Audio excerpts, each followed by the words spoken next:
Institute of Cultural Affairs was originally called the Ecumenical Institute.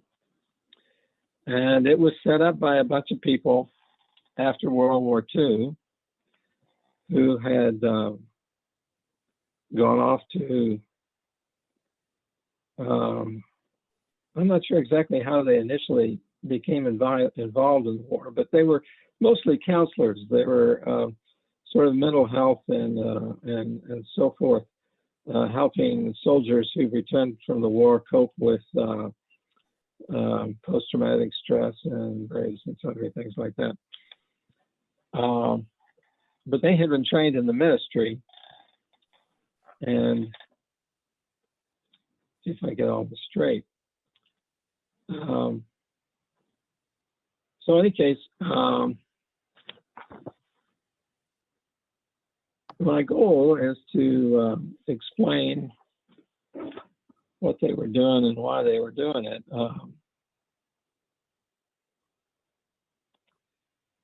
The reason I'm interested in their work is because it seems to me like it provides an alternative to classical social science research, where if classical social science research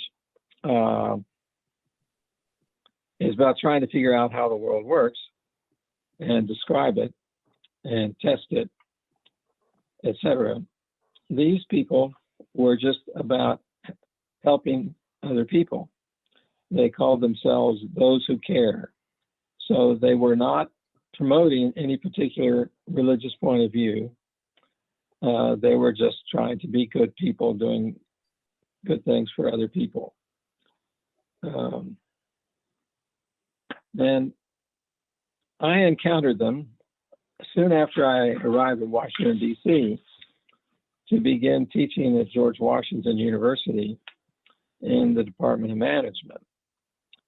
And I was referred to them by a fellow named Bill Moore, who was a lawyer, a very interesting character. He had been involved in setting up the American Society for Cybernetics and the Society for General Systems Research and so forth. He was a very unusual person. And he told me about this group that was doing community development work. And he says they're going to set up a community here in Washington, D.C., in a place called Ivy City, which is northeast Washington near the Hecht Company warehouse, for those of you who might know D.C. And he says, you might be interested in seeing what they're doing. And I had been working on citizen participation and planning when I was at the University of Illinois as a graduate student. At the time, there was a lot of interest among young people in greater citizen participation and planning, because they didn't think that the way things were going was very good and that they could do a better job. So, okay. So in any case, I went to this planning meeting, and they start off every one of their community development projects by having a conference. It includes as many of the people in the community as are possible to bring together, along with various resource people in business, people in government, academics, etc. And they lead people through an exercise, a planning exercise. And they follow a particular procedure. They ask a set of questions. Those of you who know about group facilitation methods, this will be familiar. This group, the Institute of Cultural Affairs, invented a lot of group facilitation methods, and they also invented an organization called, what is it? I can't remember it right now, but they brought together people who were working on group facilitation methods. And in the United States, there was a lot of interest in places like Chicago in community development. There was a woman named Adams and Hull House and so forth. And obviously, they were doing things very similar to what the Quakers were doing. But in any case, so they would lead people through a planning conference, and they would do this by asking a series of questions. And the first day, they would say, what's your vision of the future? That is, if you could have things the way you want them, what would that be? And then people would write down on a piece of paper. Usually they'd take an ordinary sheet of paper, cut it in half, use a felt pen, and then write down on paper. It would say, I'm trying to, adjective, noun, like better school system, or low-cost housing, or access to healthy food, or whatever it might be. So these would describe their vision of the future. You'd write those things down, and then you'd post them up on the board. The way they did it, they had little loops of masking tape to post these things up. Nowadays, they have a different technology that allows you to post things up on the board. And they just post those up on the board, and then they would cluster them. And so you'd end up with a cluster about education and housing and healthcare and so forth.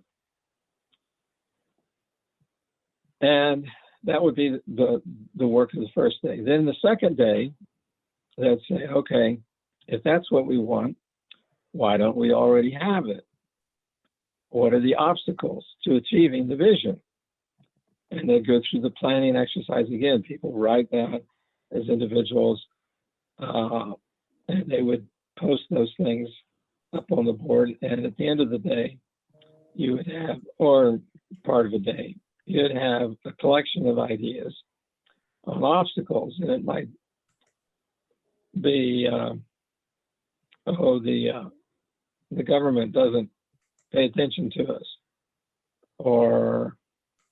And during those discussions, the ICA people would say, okay, well now, if, say they wanted better roads, and they say when the government comes out to fix the roads, they don't do a good job. Then the Institute people would say, well, do you go around with the people who are there to fix the roads and make sure they fix the roads before they leave? And usually they'd say, no, we don't do that. And I'd say, well, could you do that? So, yeah, we could do that. So the second day is about obstacles. And you always put the monkey on the back of the people in the community and say, well, in a sense, it's your fault because you're not taking the steps to get what you want.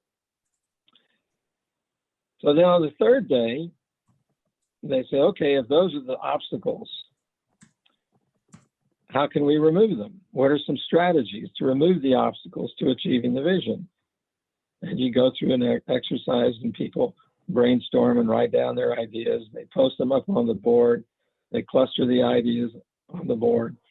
And at the end of the exercise, you have a set of strategies.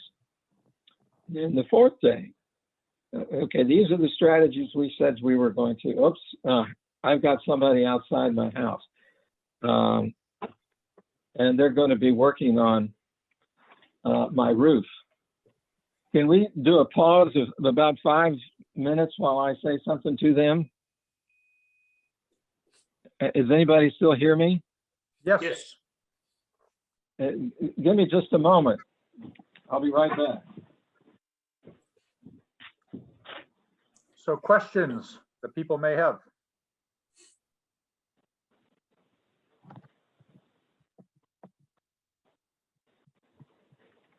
Well, I haven't really got a question. Just to say, Lowell, I really enjoyed that. I've done a lot of work on the Quakers, but there's a lot there I didn't realise. That what stuns me is how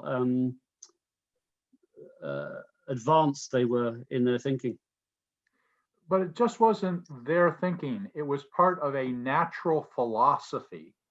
John Ray and others that influenced Humboldt, Boas, etc. Like von Humboldt had extensive correspondence with Jefferson and a few with Madison about his nature and geography and how the system operates that influenced the design of our experiment. Those are the sort of history of consciousness linkages, because so they were seeing, they called it natural theology, but without a didactic God. It's how do you see God's beautiful creation and get away from looking at the part to look at the whole. And so there were two sciences that were in parallel. They complemented one another. It's that divergence we have when Auguste Comte came in to try to restore the epistemology of the French Revolution into science. The French Revolution was about absolutism of truth. So they didn't have the church truth, they had the science as the new truth. And that influenced the sciences of communism, the sciences of fascism, the sciences of Nazism, who all based their theories upon the science. So we have a very peculiar science that's disembodied from the system. Stuart, so, I'm back. You want me to continue? Yes. Thank you, Lowell. Yes, You're doing a go great ahead. job. Okay. Well, let me explain the interruption. Lightning struck here Saturday night, and it was the most dramatic lightning strike I'd ever seen. It was a huge flash of light. It went about 5:30 in the morning. There was an enormous bang, and so lightning struck a tree. It peeled all the bark off the tree. Well, it was a very dramatic lightning strike. So this guy's here to reconnect the internet. I lost the internet as a result, and that's why I'm doing everything on a cell phone rather than my laptop. But he's here to fix it, so that's being taken care of. Sorry for the interruption. Okay, so you want me to go back to where I was? Yes, of course. On the ICA method. Okay, so the method used by the Institute was to lead people through a conversation. You just ask them a question about the vision, obstacles, strategies, tactics. That on the last day, people say, okay, what specific actions are needed to be taken to implement the tactics, to implement the strategies, to remove the obstacles to achieving the vision, etc. And people sign up and they commit themselves to work in groups to implement these various initiatives in housing, health, education, jobs, etc. And they hold this conversation with people from outside the community, resource people who have access to resources that's needed. And then they leave behind, the Institute leaves behind about 3 couples in the community to live with the people and work side by side with them on implementing these plans. And from time to time, they'll do a repeat of this planning activity. So that's basically what it's all about. I was very intrigued by the methods. I thought they were the best methods that I had seen at the time. So I have used those methods with academic departments, businesses, government agencies. I use them with the American Society for Cybernetics, and every time they worked very, very well. And so I taught them in my management classes. And it turns out a lot of people were doing something very similar. There's now a handbook called the Change Handbook. And there's a name for this. It's called action research. And action research is different from normal academic research, where with academic research, you gather data, analyze the data, try to find relationships between variables, publish the results in an academic journal. Chances are few, if anybody reads the results of the papers that you write, but in any case, so with action research, you're working with people. As you're working with them, they learn what it is you're doing. So let me explain it this way. I went to, after I saw the methods work in Washington, D.C., I wanted to go and see how they were doing this in a developing country. So I went to a planning conference they were organizing in Zambia, which is the former Northern Rhodesia. And so I was there for about a week to 10 days, watching them and participating in their planning conference. And if you ever fly through airports, at least at that time, a lot of the people in airports are people who work for religious organizations like Catholic Relief, Lutheran Relief, American Friends Service Committee, and they do community development work with poor communities around the world. But usually what they were doing was they were doing something they thought would help the local people, like dig water wells or build latrines or set up a health clinic or build schools or something like that. What the Institute did was it taught people how to work together, how to gather the people in the community together, have a conversation about what needed to be done, and then go out and do it, working with resource people nearby. And then after some time of setting up committees, like a parent-teacher association or sports teams for young people, they would, after doing this for weeks or months, they would come back together and go through the planning exercise again, you know, vision, obstacles, strategies, tactics, so on. And along the way, they would, well, before they undertook the planning activity a second time, they would read the report that they wrote the first time. They'd say, what did we say we were going to do? What did we actually do? What was more difficult than we thought? What was easier than we thought? What have we learned? Like to resources and people like that. And then they'd do the whole thing again. And that's the way you create a learning organization. You lead people through an organization such that they make plans, they implement the plans, they think about what they've learned after trying to do it for a while, and over time they become more effective. And that's it. So, any questions?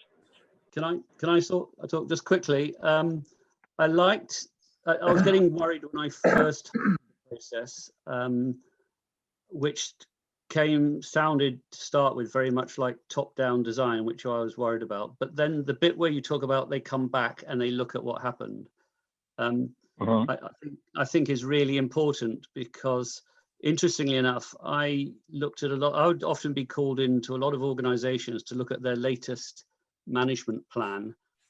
And my first question would be, what happened to the last one? And they would say that eventually they'd find it, and it would have a diagram on the front with blocks and arrows of what was going to happen, which you could normally transpose into the one that they'd just drawn, and you could say, well, what went wrong? And so this business of learning, but I tried to do the same with that concept map, but I'm not sure. The question is, how do you solve the problem of long causal chains, which people often don't see until you tease it all out? So let me give you an example. Schools, or the use of roads. I want to get rid of cars. There's too many cars on the street. But in England, we have a policy that you can choose what school your child goes to, and there's no school buses or few school buses. So I've got a clever child and he goes to a school 20 miles away, which is really good. But that means that I've got to drive him there every morning. But because I've taken that place, I've now got someone there who's got to drive probably here. And I go to work in that town over there, but people over there come to work in my town here. So now we need roads and we need mechanics and we need, and when you start to look at that whole causal chain, there's not a lot the average person can do about it. And that's why I think a concept map is, I get what, my question is, how do you solve that problem? How do you identify those long causal chains? Let me try to take this question for Stuart. My observation of the previous 3 different types of group processes can be viewed as on a spectrum of complexity or the cognitive capability. Jonathan's method seems more in line with the so-called expert view. In other words, you, as an expert, you figured out a very complicated conceptual map and the causality chains, and you are trying to teach people to learn from your conceptual map. And Laura's introduction about the Quakers methodology. Just a second, I got to go talk to somebody. Just a minute. Go ahead. Laura's methodology, I mean, Quakers methodology seems like they are kind of in a spirit of self-chosen, devoted allies. So they make extra effort to shoulder the responsibility and to do more than others do. I mean, that kind of a spirit I observe. But what Stuart was talking about is this ICA people, they work with the grassroots. In other words, they work with the stupid people, or if it's not polite to call them stupid. Let's say they are all blind people. So how do you work how do you make a group of blind people who cannot see so clearly really work? Then ICA methodology is like a well-designed methodology that even you are blind, you can use it. What Stuart mentioned was their so-called strategic planning process. But basically, their methodology consists of several interesting units. The first one is the group conversation. How do you conduct an effective group conversation? And you all know that the primitive Indians, they will have a talking stick. So they pass the stick around, and the person who holding the stick can speak for 1 minute or so and pass to the next one. So everybody get a chance. So that's one methodology. But ICA use a 4-level, they call the structured, focused conversation. They talk about what they see. Everybody share what they see first. So it's the what level. And then they share about their feeling about this topic, the gut level. And the third step, they come into analysis. So it becomes what, gut, so what. The third level is called the so what. So based on our previous sharing of our understanding of this issue, what does that mean? So a kind of a analytic causality analysis thinking is bring into the group. And then the final step is now what? Now everybody already get covered and shared this view and what the decision the group is going to make. So that's their conversation circle. And I use this again and again in all their meetings and the procedures. And then the next level of the methodology is how do they build consensus? And they do have a very special technology. They call it sticky wall. The sticky wall is a big piece of cloth that they sprayed some sticky glue that they can hold a piece of paper temporarily at the position. So in their room, they covered almost the whole wall with this sticky wall. That created a shared thinking space. So everybody was looking at this wall, and any idea is represented by a piece of paper. And that piece of paper needs to be, they call half sheet. It's kind of like a half of 8 by 11 paper. So they used a thicker marker to write the idea. It basically a verb or a few words, and then in big words.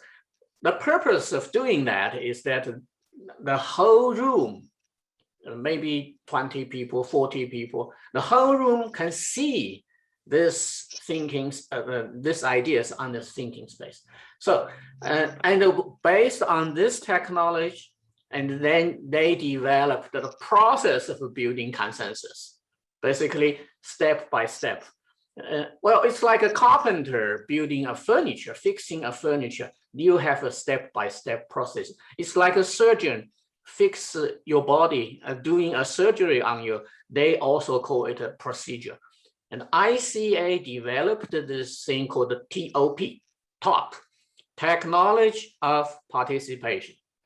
Okay, so ToP stands for Technology of Participation. It's a specific procedure. So the first step is always brainstorming. So they have a focus question, everybody thinking about his individual answer, her individual answer about this question. And then everybody comes up with their answer silently, just written on a card. So in that process, people are independently, freely thinking without interference with each other. And then suddenly they put all these ideas generated in the brainstorming on that sticky wall. I mean, in front of the whole group.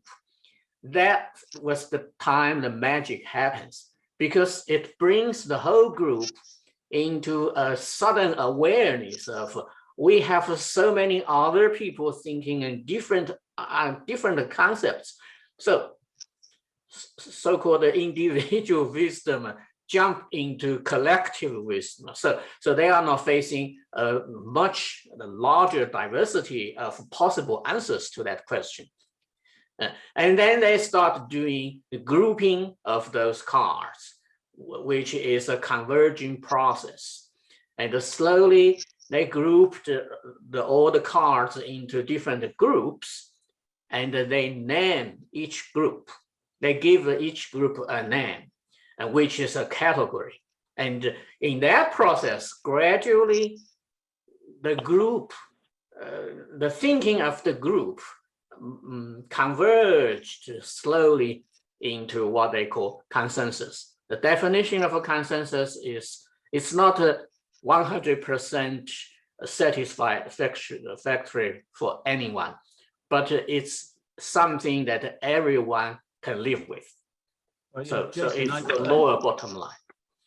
So that's basically, yeah, that wasn't really, Jason, that was really good, but that wasn't my point. My point was that process you've just described, which is in the room, focus group, whatever you want to call it, is essentially a top-down design. My experience of it is you don't change people's opinions and beliefs until you start doing stuff together. And then you need to recapture what you originally thought and why. And you start to see, you create a new environment where people can maintain their self-esteem. Yeah, my idea was right, but it was the wrong time or something. But it's the Kurt Lewin's action research bit that I think was important for me, because you're enacting with the world and getting people to do it. But all the processes you're talking about are grown up. Most organizations, the management doesn't want to give up power. They're the parent organization. And the people, the workers are quite happy to bemoan the management, and they have the parent-child relationship. But all the systems you're talking about are where people have grown up. The Quakers have a very I think it's the best of the systems we've talked about, because it's self-organizing. My method that as you quite rightly point out, it's only a means of creating understanding, but it requires a consultant. The IPOA that you're talking about seems to require consultants. They're not self-organizing. Stuart, what do you say? Well, yeah, I mean, I agree. You have a facilitator, and the idea of the facilitator is to lead people through a conversation unlike what they've done before. The ICA was very careful about choosing the communities that they worked with, and they worked with the churches in the area. And the World Council of Churches has a network of churches around the world, and so the Institute would look around for a promising community, and they had criteria. It would have to be in a poor country, and it would have to be accessible to medical care, because they didn't want their people living there for a period of a couple of years and not having access to medical care if it was needed. And then, and obviously the people would have to be in favor of it. So you'd work for some time, months in advance, talking with people about what could be done, and probably take some leaders out and show them an exercise in another community and make sure they were on board. The other thing that they did was they always, when they worked in foreign countries, they always had high-level support. For example, they wouldn't work in India until they had the support of Indira Gandhi, who was the president of the country. And they said, because the reason is that people at a lower level might say no and not cooperate, simply because they're afraid that people at a higher level will say no. And in the case of Zambia, there was something like that happened. They got high-level support from some government official when they chose the community, and he participated in it to see what was going on and so forth. And then he required them to change the community. There's some tribes in Zambia, and he told them to work with this community that was not part of his tribe, because he wasn't confident about what they would do. But then when he saw that they were doing good work, he said, I want you to work in this other community. Well, the people who participated in the first community wanted to continue the program. And so the people who went there to work with one community ended up working with two communities that go back and forth between the two communities. And that's the way they dealt with the political problem in that community. They thought they had the problem solved, but they didn't, because the government official changed his mind. But that's the kind of political support that you have to have. And you work your way up. If you have a serious problem with roads, you have to work with the political and bureaucratic people in the community. I can tell you other stories about problems they had getting people to buy into the situation if you want, but